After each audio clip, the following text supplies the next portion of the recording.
हो गया तेरा।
So, hello students, very good evening, very warm welcome to today's class. I hope you all are doing good and having a nice time back there. Is my voice and video is all thing is fine, Bacho? Is there any buffering happening so far? All is good?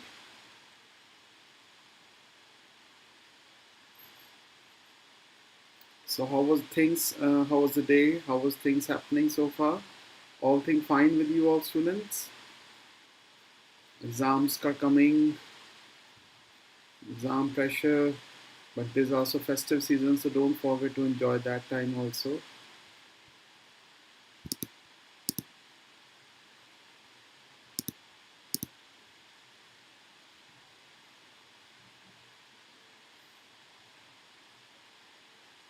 Okay, good. So somebody was writing today on the WhatsApp.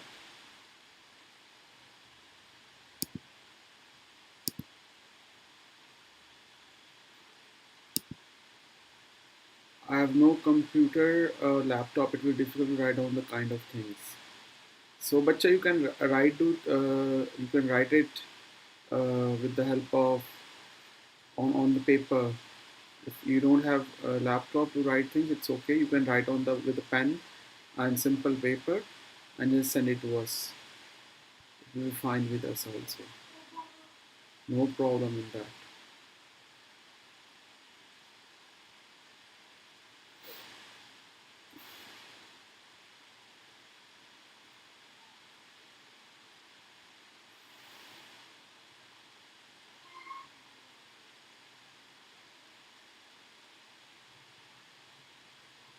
And anything you want to discuss about before we start today's lecture? Anything you feel like? So please it now.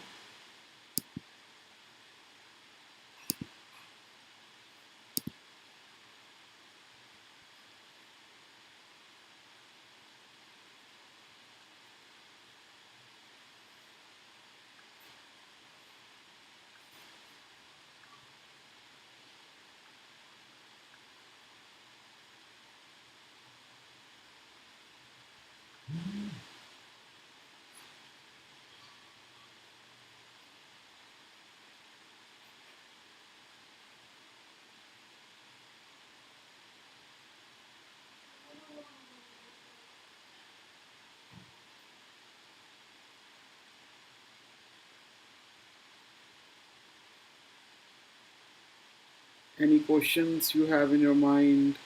If nothing, then I will start the today's session with mutations, I guess. We have to start with mutations. So we are done so far with the definition in history, Mendel's law we are done. We are done with the types of gene actions, qualitative, quantitative, multiple factor hypothesis, and yesterday we also done with the cytoplasmic inheritance. So I will start today with the mutations. What are the various kinds of mutations? What are the factors that governing in mutations type? So we will be dealing quite a lot of things in this mutations today.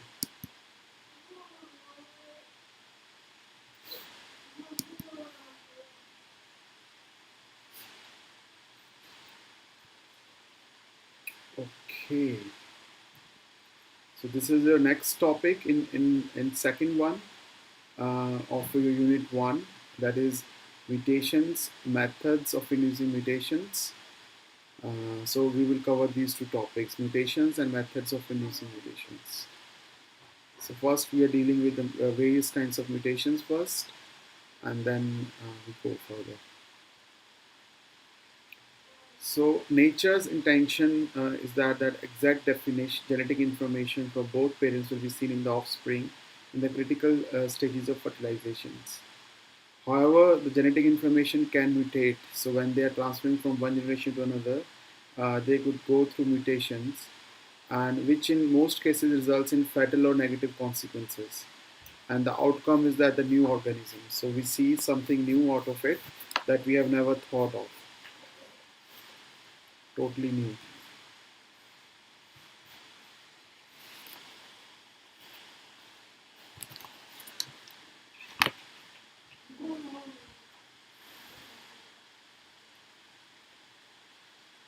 So there are two types of, so mainly the non-disjunction mutations is very well known, in which the spindle fiber formation that is happening in meiosis that fails to separate. Spindle fibers are not separated during the meiosis.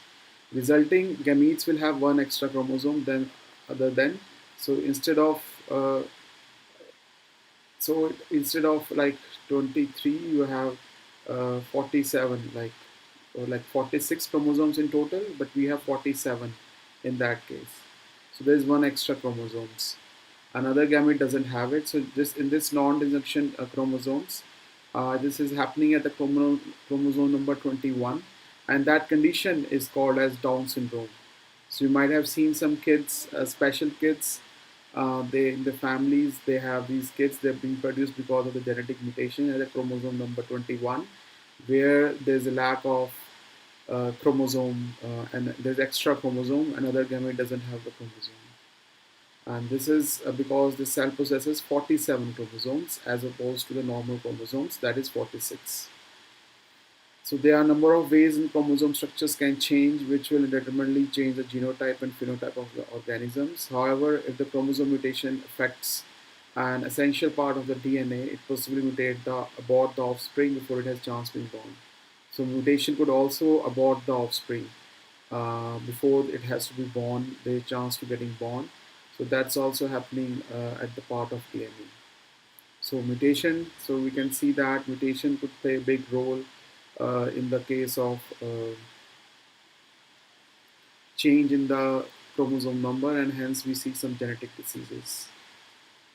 So in most organisms, we have these DNA molecules, and in the broad sense, the term mutations refers to as heritable changes in the genome, excluding those resulting from the incorporation of genetic material from other organisms. So mutation is an abrupt qualitative or quantitative changes in the genetic material of the organism. So we see some qualitative as well as some quantitative changes in the genetic material of organisms leading to the mutations. And these mutations could be two types, intragenic and intergenic. So intragenic mutations or point mutations include alterations in the structure of DNA molecules within the gene. So there is a alterations in the structure of a DNA molecule. So something happening at the DNA molecule within the gene. So it could be point mutations where there is a change of a normal base sequence of the DNA molecule. So A could be T, G could be C. So A could be transformed to the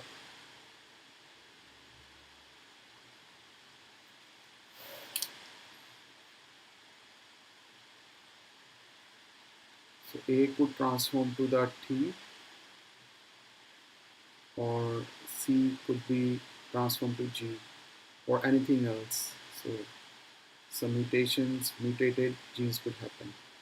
And this change in results in the modification structure of characteristics of enzymatic capacity of individuals. And the unit of mutation is known as muton.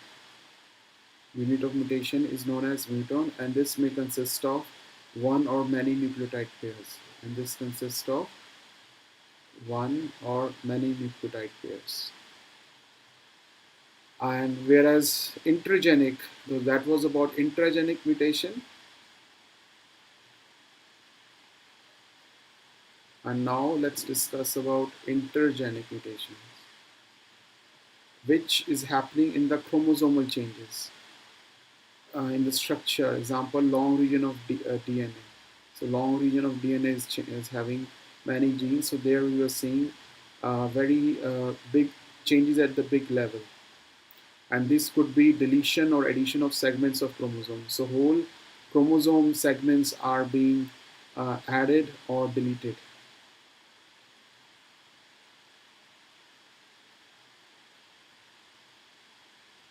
Added or deleted, resulting in the deficiency and duplication respectively.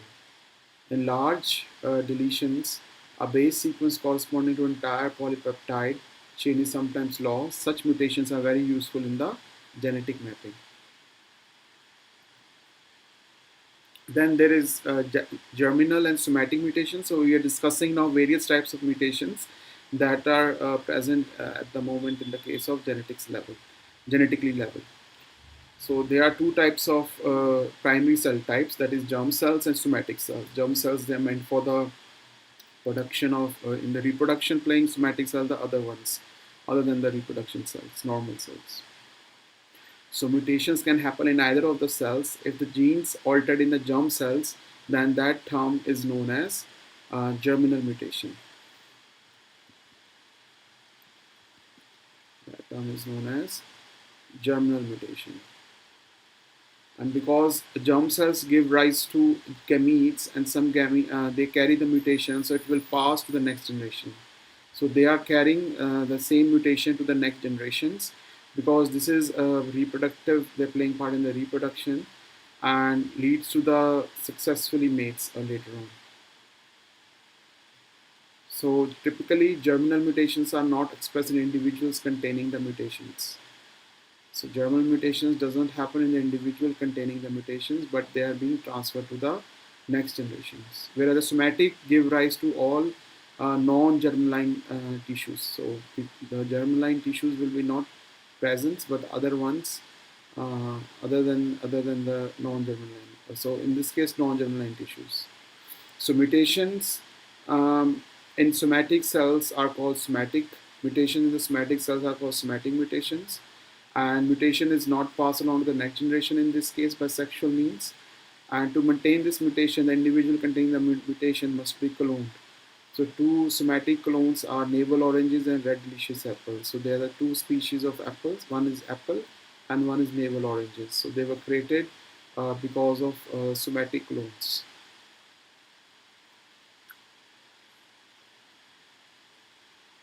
Then comes spontaneous and induced mutations. Spontaneous mutations, in general, they are the one that a new mutation is very rare in the event. So appearance of new mutation is quite rare.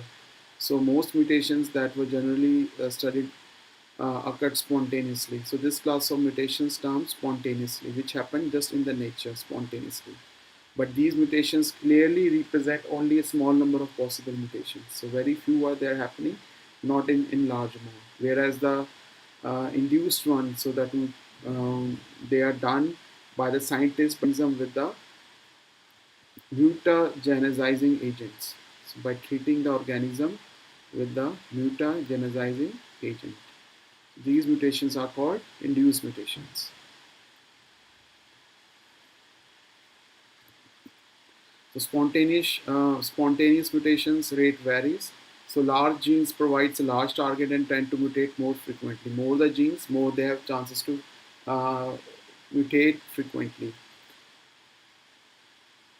And mutations are induced by several methods. So the three general approaches that are being governed is known as radiation, mainly chemical, and transposon insertion.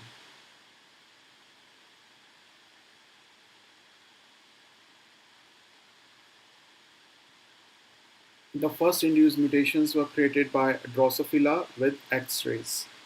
So in X-rays, other types of radiation treatments have been proven useful also, like gamma rays could be also used, fast neuron bombardment. So these are the various other ways of doing the induced mutations.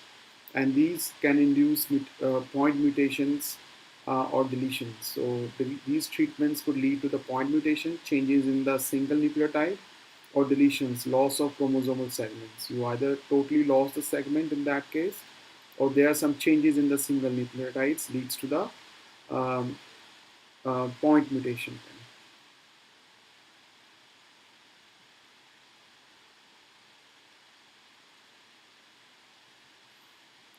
And then other types of mutations are like morphological mutations and biochemical mutations. Morphological mutations, it says itself, the name says, that is happening to the outward experience, what it looks like outside. So for example, plant height mutations could changes a tall plant to short one, or from a smooth to the round seeds. So we can see appearancely morphological changes in the plant. things. Whereas the biochemical mutations have one specific step of enzymatic pathway. So there is some changes at the specific step in the enzymatic pathway of the plants. For example, in bacteria, biochemical mutants need to grow on media supplemented with a specific nutrient. Such mutants are called auxotrophs. And these, often though morphological mutants, are direct results of mutations in the biochemical pathway. So above the morphological pathways, they are happening because there are some changes in the biochemical pathway leading to the morphological mutants. So they are interdependent to each other actually. Then comes in humans, we can see albinism, that skin that they got white skin, is a result of mutation in the pathway which converts amino acid tyrosine to skin pigment melanin. So tyrosine is converted the skin pigment melanin that has been distorted. There's some mutation in that, and that's why we have albinism in that case. Then cretinism results when the tyrosine to the thyroxine pathway is mutated. So there's a pathway from tyrosine to thyroxine, there is some mutation there, and that's why we see this cretinism in that case. For some mutations to be expressed, the individual needs to be placed in a specific environment, and this is called as restrictive conditions. But if the individual grown in any other environment, the wild type phenotype is expressed, these are called conditional mutations. Mutations that only express at specific temperature, usually elevated, can be considered to be conditional mutations. So mutations that express at specific temperature, usually elevated, can be considered to be conditional mutations. Then comes the lethal mutations that are also possible, as the term implies. These will lead to the death of an individual. If the expected longevity of individual is significantly reduced, the mutation is considered lethal in that case. If a mutation occurs in that allele, that function for which it encodes the loss, then there is function of the loss of that gene, then is a loss of function mutation. But if there is a function lost can be vary, and you lost the entire function, that is known as null mutation. But if there's some functions still remain at that level of wild type, these are called leaky mutations. So there are 3 types now, 4 types: lethal, loss of function mutations, null mutations, and leaky mutations. Then some other types of mutations that are happening at the chromosomal level, the gross changes in the chromosomes. So changes in the number of chromosomes. If there is change in the number of chromosomes, then they are called as euploidy and aneuploidy.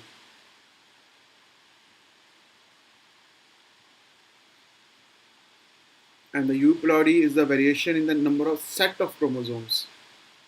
If there's some number of set of chromosomes, like 1, 2, or 3, 4, like haploidy, there is one set of chromosome in that case, and is n equals to A, B, C.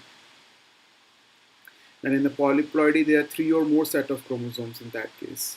In triploidy, there are 3 sets of chromosomes, 3n. Tetraploidy, pentaploidy, hexaploidy, septaploidy, octaploidy. So list goes on like that. Then comes the aneuploidy.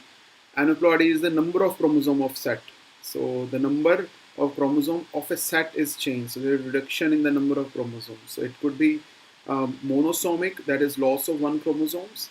Double monosomic, that is a loss of 2 chromosomes, 2 different chromosomes, 2n minus 1 and 2n minus 1 and minus 1. If there is a loss of pair of homologous chromosomes, then 2n minus 2.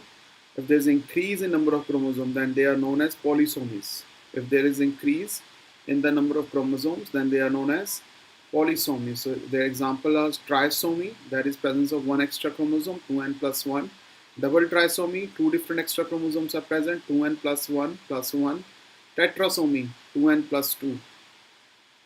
Then pentasomic, hexasomic, septosomic. So like this list goes on.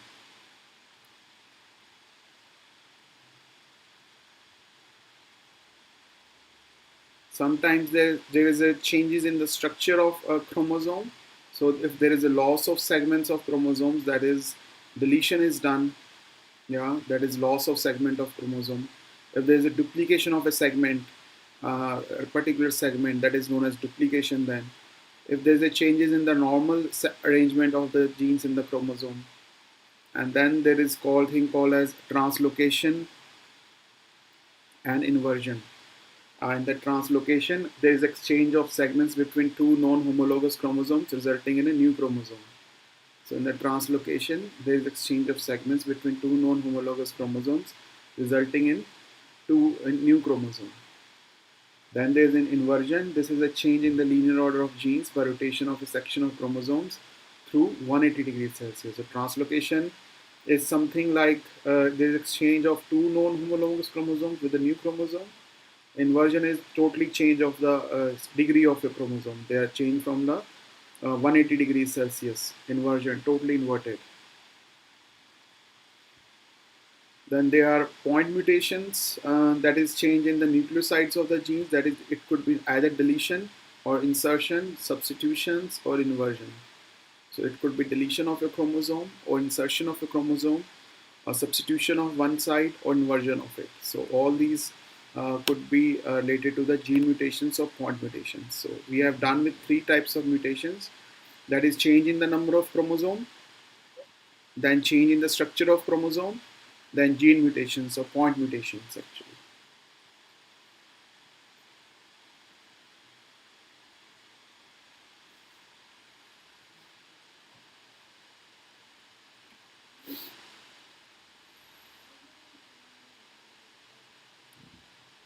So rate of mutation, the frequency of spontaneous mutation is usually low, as we have discussed earlier, ranging from 10 raised to power 7 to 10 to raised to power 12 per organisms. And the rate of detectable mutation is average 1 in 106. So in 106 we just check 1 maybe. So it's not happening a lot. So most methods for estimating the rate of mutations tend to underestimate the frequency due to many reasons, because of they are lethal mutations which have no progeny may be missed. Secondly, mutations which have only a side change in the phenotype may remain intact. So mutations could occur more frequently in certain regions of the genes, and these regions are known as hotspots. And mutations involving single nucleotides can revert to normal gene structures, and most single nucleotide mutations are reversibles. In many cases, the rate of reversible mutation is similar to the rate of forward mutation. So your rate of reversible mutation is similar to the rate of forward mutations. So in rare locations, the rate of forward mutation is much greater than the rate of backward mutation.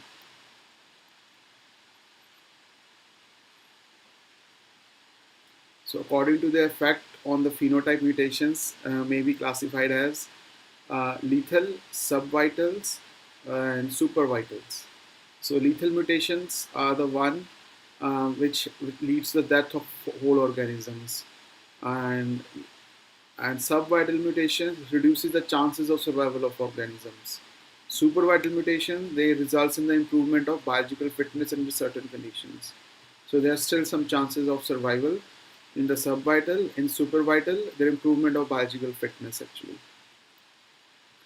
So there could be mutations also which could be neither harmful nor beneficial to organism in which they occur. So this is also one conditions.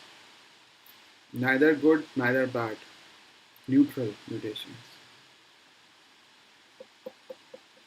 So how these mutations are occurring, how does mutations are working out? So as mentioned in other sections, genes acting that control the rate of production of specific enzymes. So there are some genes, their rate of product of specific enzymes are being governed. And the scheme of protein synthesis in most organisms is as follows. So DNA gene produces a complementary mRNA strands which has codons consisting of nucleotide triplets. Yeah. So gene produces a complementary RNA, and these have 3 triplets, as we know, URR, UGG, UCC, like this. And tRNA molecules, transfer RNA molecules, and they form a complex with specific amino acids and have 3 free nucleotides which form the anticodon with the mRNA. So alignment of tRNA molecules on the mRNA depends upon the complementary codon-anticodon pairing.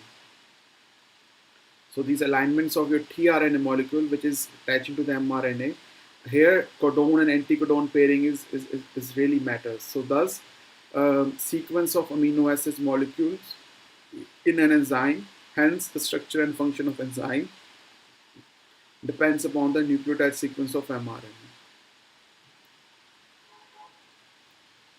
So, which relates terms depend upon the nucleotide sequence in DNA. It will be same if there's change in the sequence of nucleotide DNA, there will be change in the sequence of the mRNA, and this will make a change in the alignment of different tRNA molecules of the mRNA. So, thus amino acid sequence, hence the structure and property of the enzyme form will be changed, and this may affect the control of the enzyme. So, if there is change in the DNA formation, so this will lead to the change in the RNA, and then the transfer RNA, that is, so you are, or any genes are like our transfer RNA is coming, it is attaching to it, and the amino acids that are being formed on top then. So amino acids, so there will be change in that also. So this is all cycle is interconnected. DNA is connected to RNA, RNA is connected to the transfer RNA, transfer RNA is connected to the amino acids. So hence your enzymes will be changed if there is any mutation anywhere. So mainly the DNA mutations leads to the mutation in the RNA, mRNA, mRNA messenger RNA, and then leads to the mutation in the transfer RNA, and then you have different amino acids.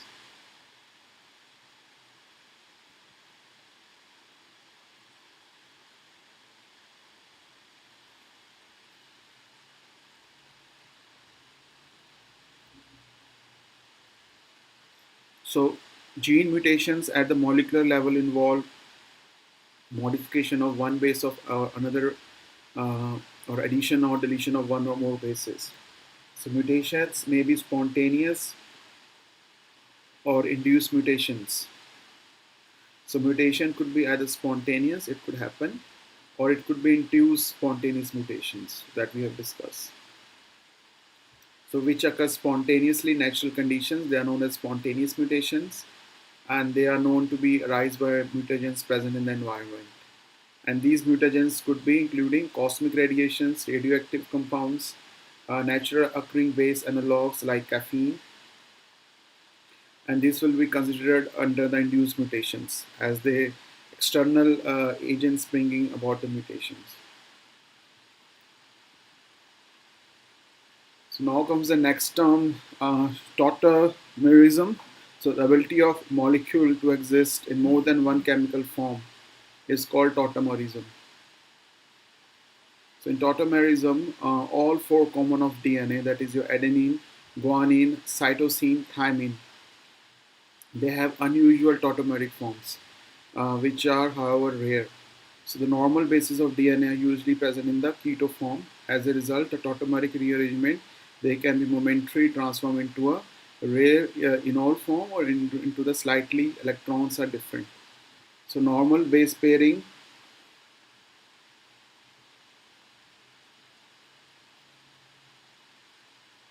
base pairing in DNA is A to T and G to C. And tautomeric form is, however, is base pairing is like T is doing with the G, G is doing with the T, C is doing with the A, and A is doing with the C. This unusual base pairing results in the misreplication of the DNA and start giving rise to the mutations in some of the progeny. And the A, so that's how there's a misreplication of DNA and leading to the very distinctive things that we don't want to look for. And adenine, a rare tautomer of adenine, pairs with cytosine. So A is pairing with cytosine, leads to the G to C pairing to the next generation. So spontaneous mutation can arise as a result of ambiguity of base pairing during replications because of wobble effect.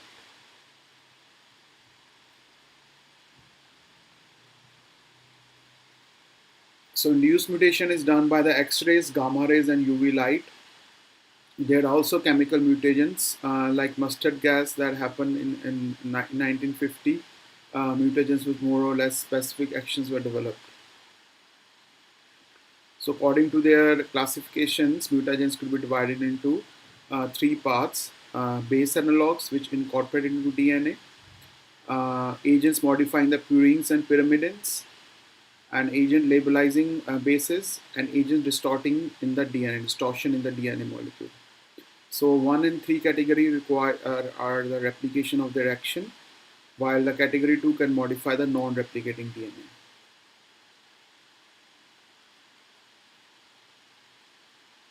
And also in the induced mutations, there could be point mutations, and this could happen because of two specific agents that are alkylating agents and base analogs. So alkylating agents like EMS, ethylethane sulfonate, and mustard gas can mutate both replicating and non-replicating DNA. So by contrast, a base analog only mutate DNA when the analog is incorporated into the replicating DNA. So each class of chemical mutagens have specific effect that can lead to the transition, transversions, or deletion.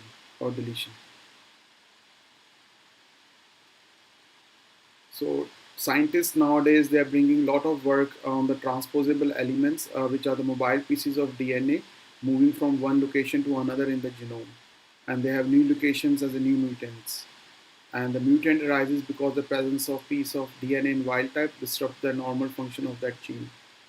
And more is being learned about genes and genomes, and becoming that apparent that transposable elements are power source for creating insertional mutants.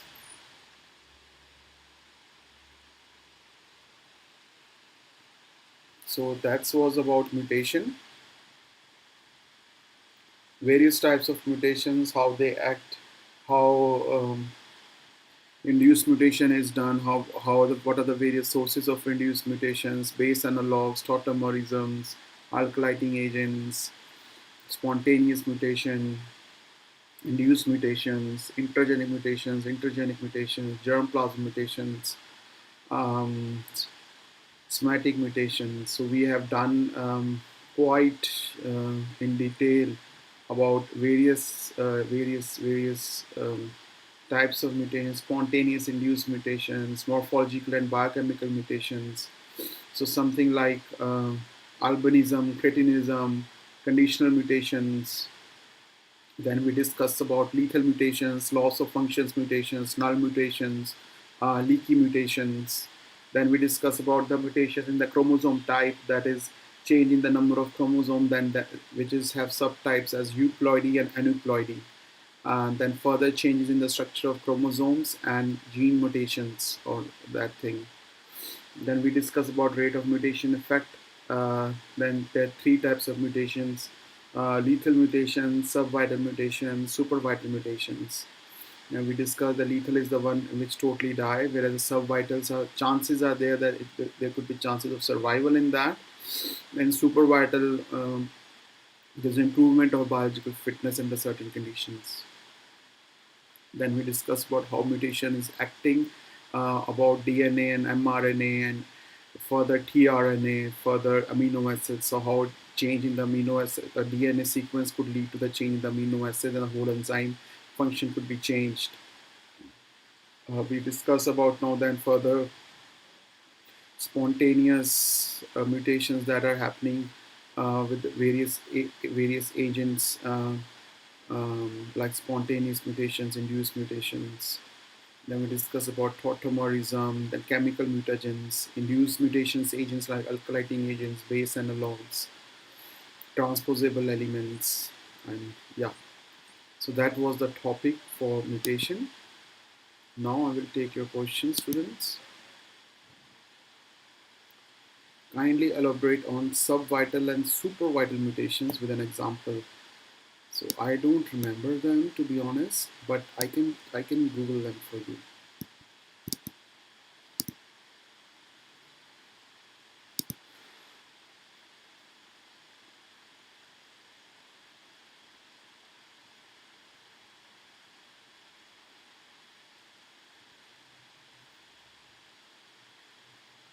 So mainly they are saying that such mutations which kills less than 90% of individuals, they are subvital mutations.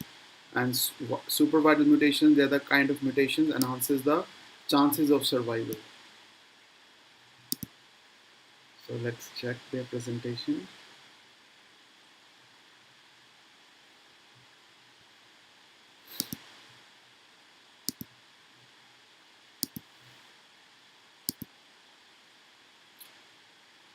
Nothing much available here.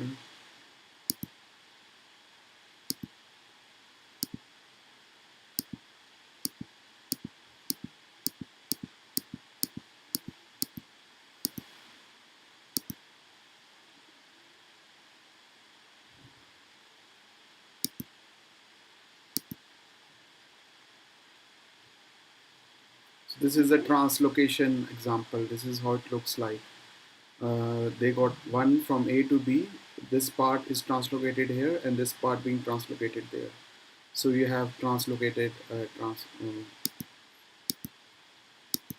in duplication. You have one gene sequence is repeated. So here you can see that this part is being duplicated twice. So this is a case of duplication mutation. And in this case, if this chromosome breaks apart, then this inversion will happen and then reinserted into that part. So this is reinversion part of mutation. And if one part is deleted like this, sorry, then that deleted part you make a smaller chromosome, and that is known as deletion mutation. So deletion, inversion, translocations, and yeah, this is how it is done. Okay, we are done with this very nice part. So I will share this with you students.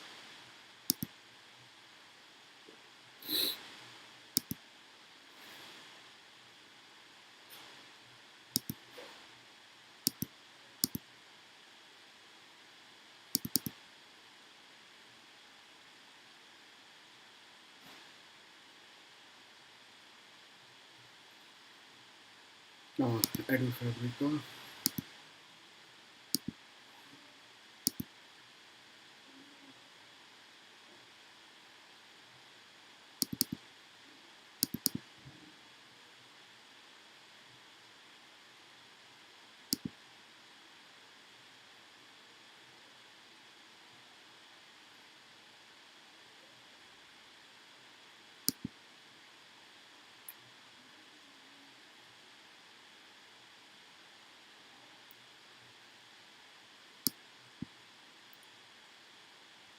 So we will do now the next part, that is methods of inducing mutations.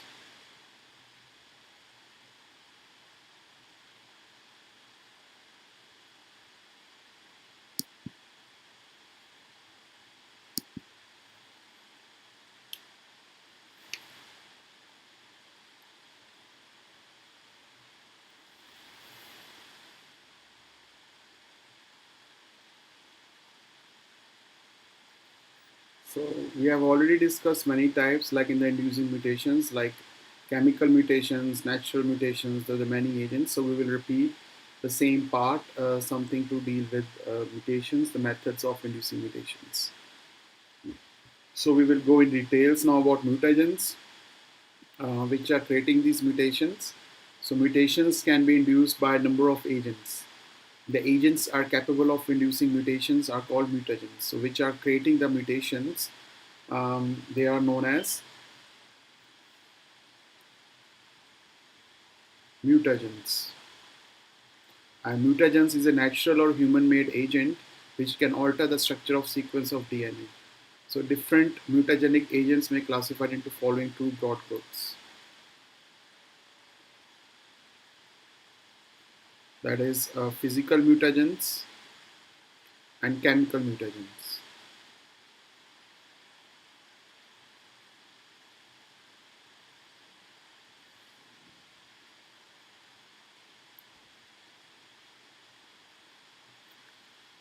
So first of all, let's discuss about physical mutations, physical mutagens. So there are different types of radiations that we have discussed, and UV physical mutagens. The radiations may be part of the electromagnetic separate spectrum, having shorter wavelength and high energy than the visible light. So UV rays, X rays, gamma rays, and cosmic rays. So they are all including into the physical mutagens. Um, and maybe particularly their decoy of the radioisotope. So radiations, the first mutagenic agent that is known so far was in 1920, and then radiation itself was discovered by Rontgen, X-rays in 1895, and then Becquerel discovered radioactivity in 1896. Then Marie and Pierre Curie discovered radioactivity elements in 1898.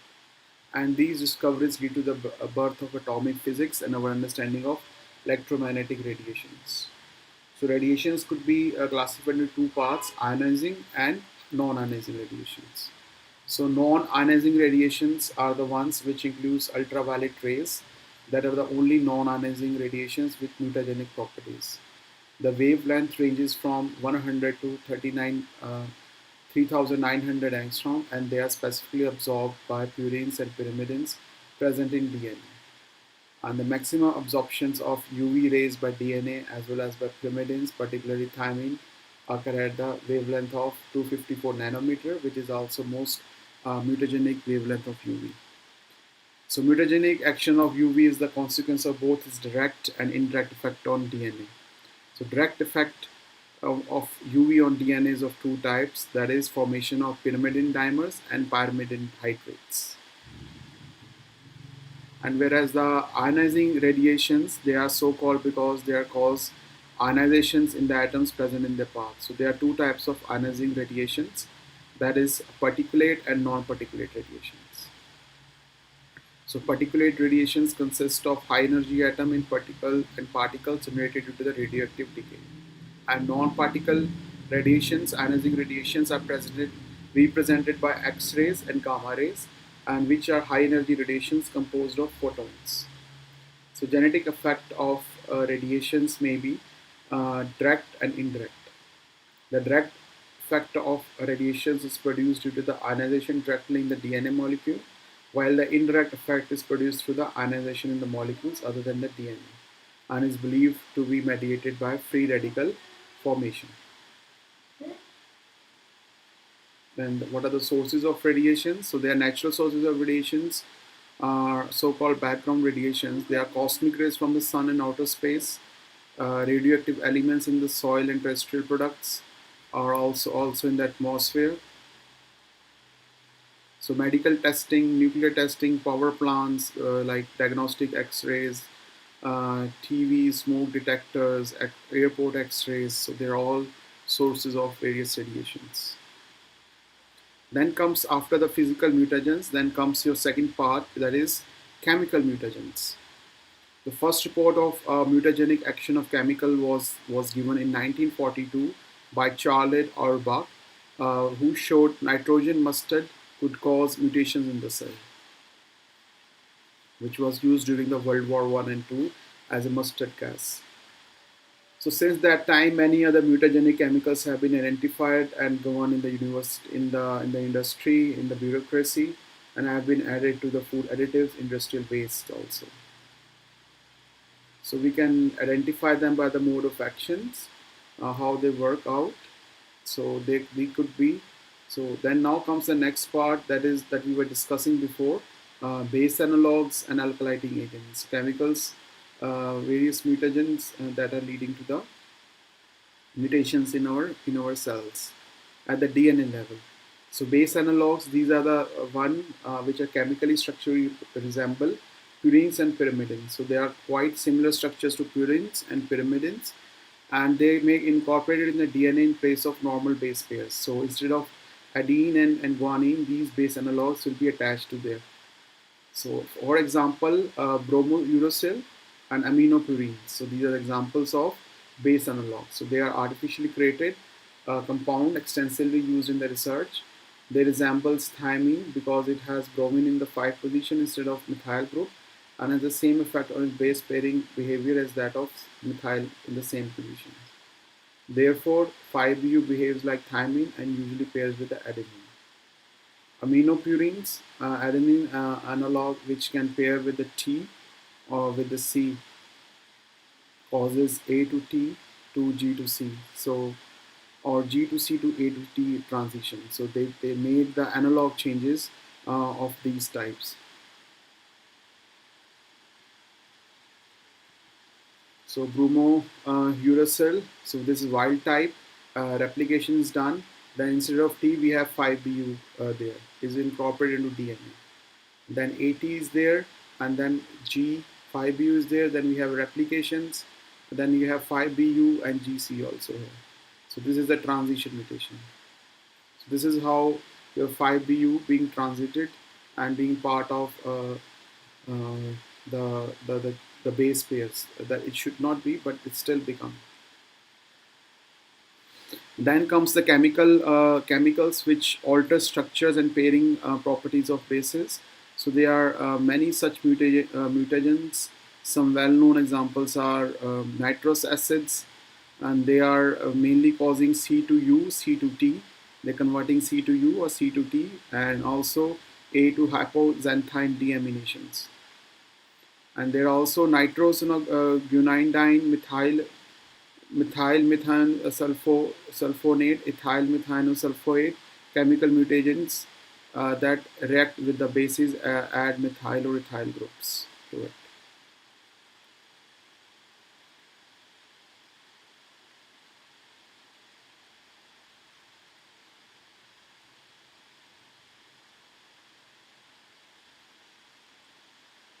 Then comes the intercalating agents, acridine, orange, proflavin, ethylene bromide. All are flat multiple ring molecules which interact with the bases of DNA and insert between them. This insertion causing stretching of DNA duplex and DNA polymerase is full into inserting the base of opposite intercalated molecules. So you have this proflavin, and like, or also we have example like acridine. So they will come and their dye are intercalated between the strands of DNA, which leads to the deletions or duplications or additions of your DNA whole part. So the result is the intercalating agents causing frame shifts. So whatever that we are seeing here is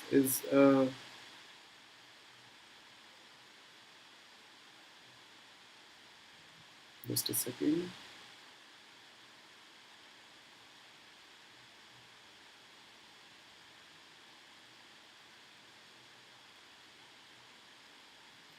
Yeah, intercalating agent causing the frame shift of your things, of your DNA. Then comes the agents altering DNA structures. These could be large molecules which bind to the DNA and cause to the non-coding part. So example NAF, agents causing intra and interstranded crosslinks, and chemical causing DNA strand breaks like peroxides. So these are some basic terms that are coming up.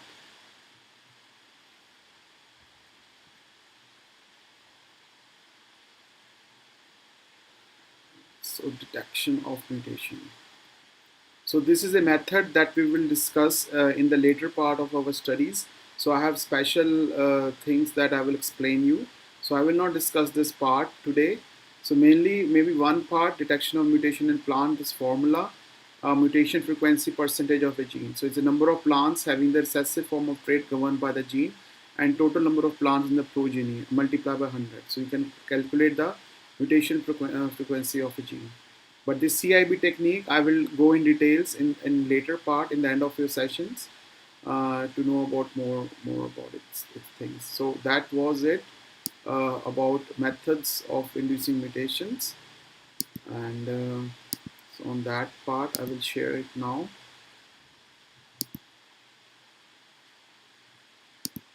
CIB techniques we will do at the end, so I have special slides for it. These were not so good one for you to understand. So that was the mutation part that we have to do. Now I will touch the part of practicals today. Before we start this part, let's take a break because it will be too much for you, all of you, to continuing for so much long time. So before we start, let's take a break for 5 to 7 minutes. Then we start. Chi-square analysis. So today, from now onwards, we will be doing the practical part, and Yeah, so that you could also have experience of practice. So these were the practicals that I was teaching there. There's nothing that you can do in practical in these cases, but I taught some methods that was required to complete your syllabus. So I will deal with this chi-square method, chi-square analysis method that is very important in genetics also. So we will start in next 5 to 7 minutes then.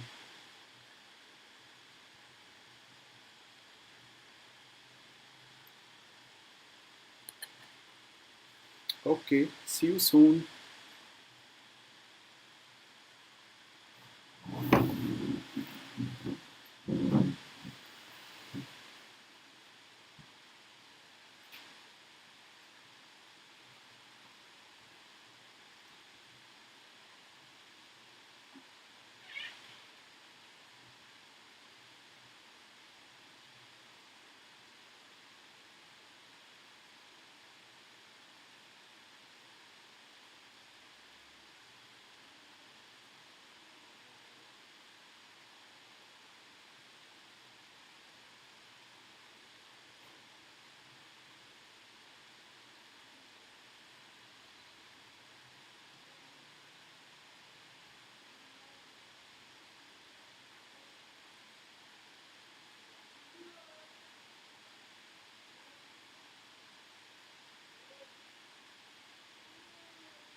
Okay, students, welcome back.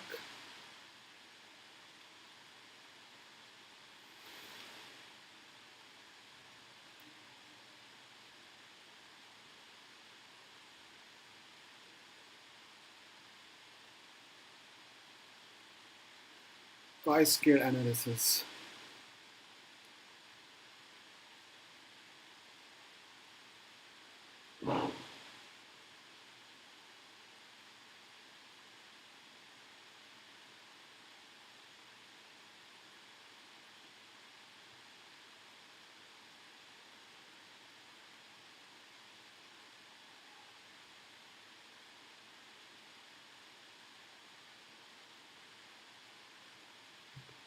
So, in biological experiments and field of surveys, apart from quantitative data, we get the qualitative data, which is genetically characters such as tall and short, color of a flower, seed coat color, which do not have numerical values. But the number of flowers or seeds having particular color falls under any category can be counted numerically. So these type of observation requires calculation of the expected number of individuals under any category. Thus, it becomes necessary to know whether there is any deviations in between the observed and expected frequencies. The measurement of these deviation is done with the help of particular test, which is called as chi-square test. So there is a formula to check this chi-square test. That is, chi-square is equal to the summation of observed minus expected square divided by expected. So that's how you can compare them. So mainly in this test, we check the goodness of it, how your test is good, how the things that you're doing are really matters. So let's start the steps to follow that is goodness of it, how we do it. So mainly deviation between observed and expected results should be calculated. And compare the minimum deviations with the null hypothesis should be selected for chi-square test, and chi-square value should be determined, and compare the calculated chi-square value with the tabulated chi-square value, and conclusion has to be made afterwards. So I will show you one example. For let's say 3:1 ratio, the following number of seeds were associated with the characters observed. Test the goodness of fit and comment. So yellow seeds were produced 428 and green seeds are produced 152. So these are the observed values. Now we have to calculate the expected values for each ratio. So for calculating the ratio for 3:1, what you do is there's total number of samples first to calculate. That is 428 plus 152 is 580. An expected value of yellow seeds would be 3 ratio 3 was the ratio for the yellow divided by the 4 multiplied by total number of your observed samples. Then it came out to be expected value is 435. And green seeds would be 1:4 multiplied by 580. Then it's come out to be 145. Then 1:1 ratio expected yellow seeds and green seeds. 1:2 multiplied by 580 is equal to the 290. Then 9:7 ratio expected yellow seeds. 9 by 16 multiplied by 580 give rise to 326.25. Then same 7 by 16 multiplied by 580, 253. So these are the all expected ratios for the various ratios. Then what you do is you calculate the minimum deviations and in which ratio you have the minimum deviation is happening. To do so, you have expected values now 435, 145 for yellow and green, and then deviation is you subtract this from the yellow, from the expected. So you subtract 436 minus 428, 145, 152 minus 145, then it's come out to be 7, and you add this deviation, it's coming out to be 14. And same way you calculate for others. And so far the minimum deviation that we observed is a 3:1 ratio. So observed sample should be fit for the 3:1 ratio. Okay. Then following number of seeds with associated character is observed. Test the goodness of fit and comment of for the same. So there are yellow seeds 428, then there's green seed 152. Then we do the calculation of chi-square value. So chi-square value is equal to the summation of um, observed minus expected divided by expected value. To do so now, we make this table of yellow and green. Observed value is 428, expected is 435. Observed is 152, expected is 145. So observed minus expected is minus 7, and here is plus 7 for the green. Then you made a square of it, then it's 49, 49. Then this 49 divided by expected value, that is 435. Then it's coming out to be 0.0113 and 0.0338. Then you add all these values, that is 0.0113 and 0.332. It's coming out to be 0.0451. And to calculate the degree of freedom, so you have two samples. From two samples you subtract -1. So number of samples -1 is equal to the degree of freedom, that is 1. So for degree of freedom is required to know the tabulated value. So our calculated value is 0.41451, and to calculate the tabulated value,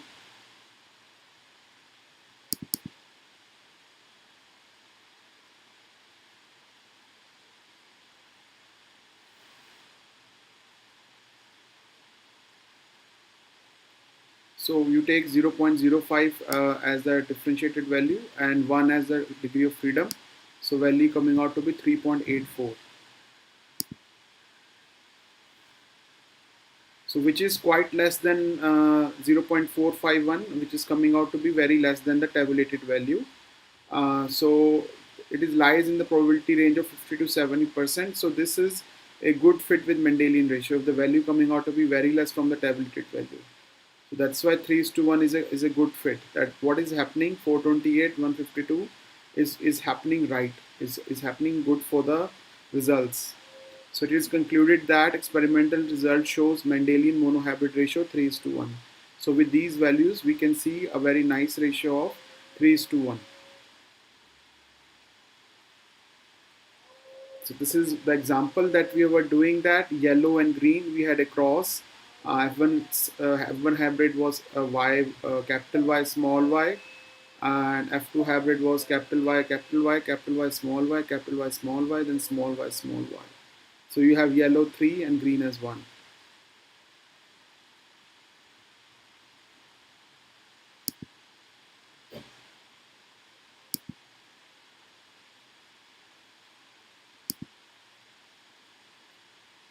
So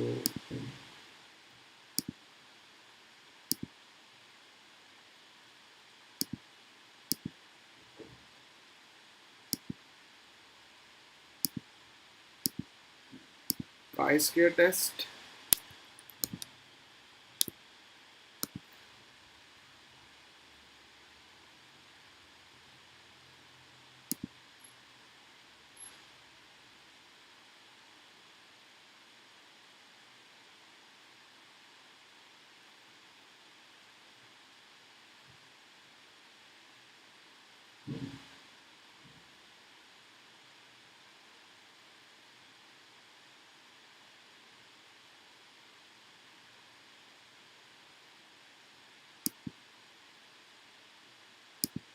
Any questions, students, so far?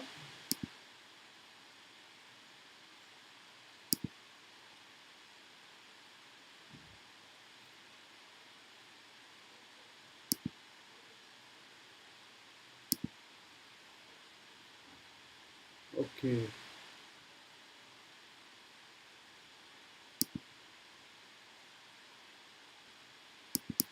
Maybe I will do this last method for you today, then we will finish it off with this. Chromosomal aberrations, that is to see that level of chromosomes changes, how the chromosomal changes were happening, and we discuss about it in details now. So this is the original paper produced by Mirsad Karbavich at the Institute of Occupational of Sharvano Cotton. So he worked with the induction of chromosomal aberrations in allium cepa, that is onion, caused by the exposure of cells to benzoperine.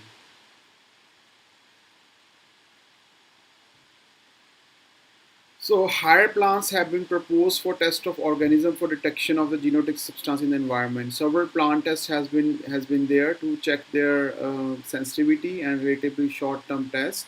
So allium cepa is one of the tests, that is your onion, which has different studies to detect chromosomes aberrations induced by chemicals. The use of non-animal test methods, including in vitro studies, providing important tools to enhance our understanding of hazardous effects. So in this, numerous chemicals can generate the breakage of interchange of DNA segments between chromosomal structures.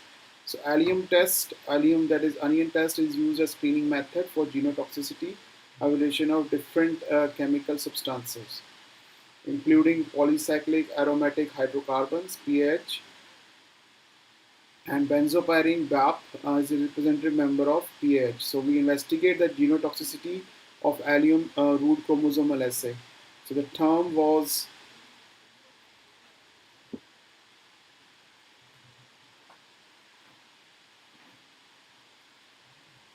um, so in this case we just took this BAP benzopyrene and we did allium root chromosome assay. The treatment with different series of concentration of BAP ranging from 1 to 50 microgram per ml respectively. So using BAP, we have decrease in the mitotic index and increased frequency of abnormal mitosis when compared with the control. It seems quite confusion in this abstract, but so this is how you have to write abstract, students. So it includes all the summary of your things that you are looking for, and then what we do is so as I said, so we were working with the PAUs, that is your polycyclic aromatic hydrocarbons, and the presence of major quantity of PAUs are prepared for baking, grilling, and smoked foods. So benzopyrene is a representative of PAU, and we want to check how they could change in the chromosomal level. So the chemical formula is C20H12 with molecular weight of 252.3 and is characterized by the insolubility in water, but it is soluble in the organic solvents.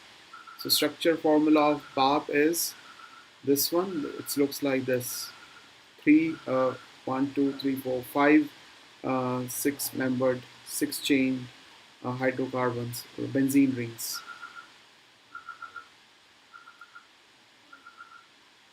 So these were the results of that. So I want to just show you these experiments, actually how experiment is designed when you're doing your experiments, how to design them. So you have different concentration of BAP with the control of DMSO.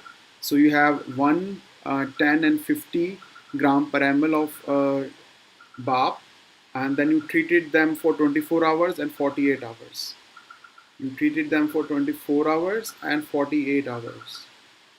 And then this is the mitotic distribution of it.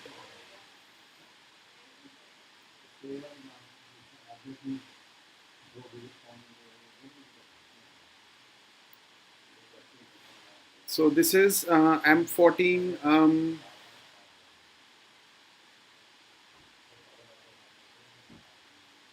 M14SD, P4SD, M4SD. So these are the mitotic distributions. So M for MI, it means mitotic index. This is for the prophase, metaphase, anaphase, telophase. Then M by P is the metaphases to prophase ratio. So here you can see metaphases to prophase ratio is changing from 0.73 to 0.69 and 0.41. So this is decreasing as you're increasing the concentration. And as you're increasing the time with the 48 hours, so this is also decreasing quite extremely from 0.045 C, 0.04 C, 0.31 C. Yeah.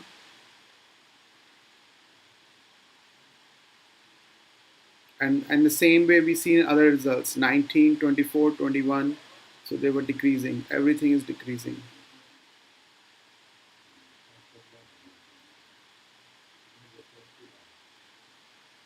So then you have to write materials and methods. So chemicals test, allium cepa test that we were doing, cytogenic parameters so that we are using. So you have to write all these. Then results you have to describe how the results are coming up. So this is the results that came out to be with different concentrations and different time frame with 24 and 48 hours. You see prolonged prophase, prolonged pro-metaphase, vagrant chromosomes, sticky chromosomes, laggard. These are some abnormalities that you're seeing in the chromosome things. Polyploidy is happening, aberrant cells, so cells having different shapes. So what you can see in these white lines, you have to just check these values and compare them with downwards with the 10 and 15 gram per ml. So what is happening? So it is increasing. Your PP, prolonged prophase is increasing 2.9, 12.2, 27.4. And also your pro-metaphase is also first it's increasing, then it's decreasing. Then 2.3, 8.8, 4.1, 2.1, 3.0, 6.2, 3.2, 3.5, 3.8. And the polyploidy is also increasing 1.2, 1.8, 2.9. Then aberrant cells are also increasing drastically 2.14, 5.18, 7.16. So look these values like that. So this is some images also showing anaphase bridge with lost chromosomes, disorder of chromosome kinetics, telophase bridge, sticky chromosomes are happening. So these are the various changes that are happening there also.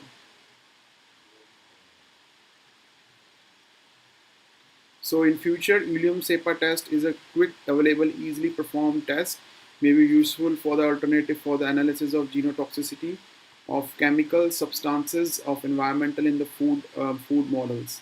So existing data indicates the plant cytogenetical tests are useful for battery of tests in monitoring the environmental pollutants.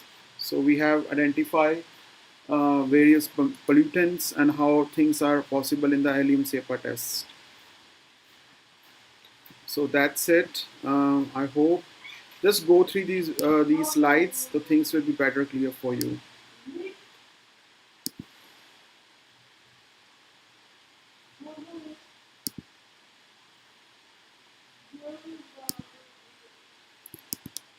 So I'm sharing the paper also, original paper and presentation also.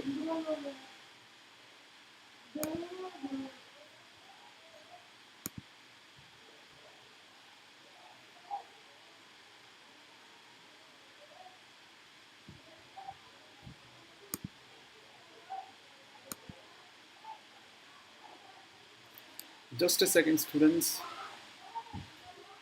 Something happened in front of my house.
Sorry, students, I have to leave.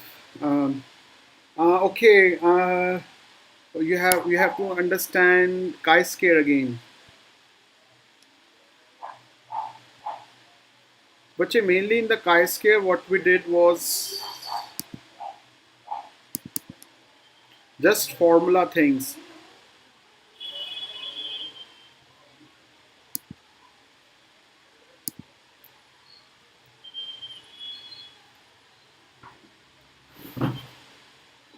Observed minus expected divided by E.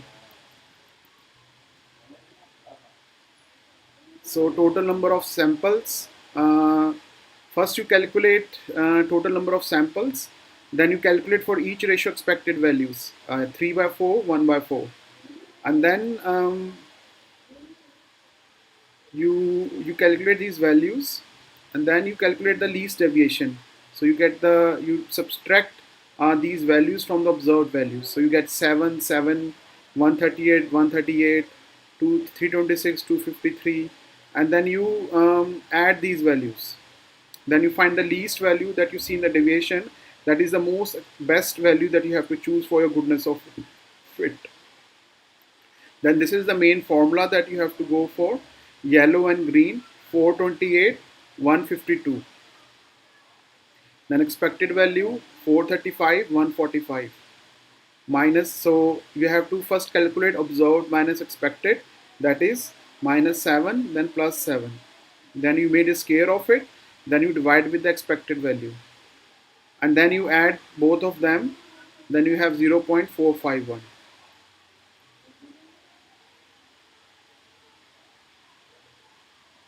So calculated chi-square value is 0.451 and the tabulated chi-square value is 0.05. That is 1 degree of freedom is 3.841. So, and you calculate the tabulated value from the graph that I have shared with the degree of freedom as 1, and it is coming out to be less than that value. So it's a goodness of fit. So whatever the things that you are doing is good. These values that you're getting it 420 and 152, they are means there's a goodness of fit. All the ratio is nice.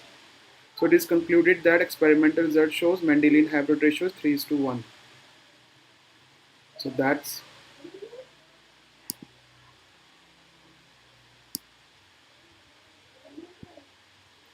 that's it, students, for today. Rest we will do tomorrow.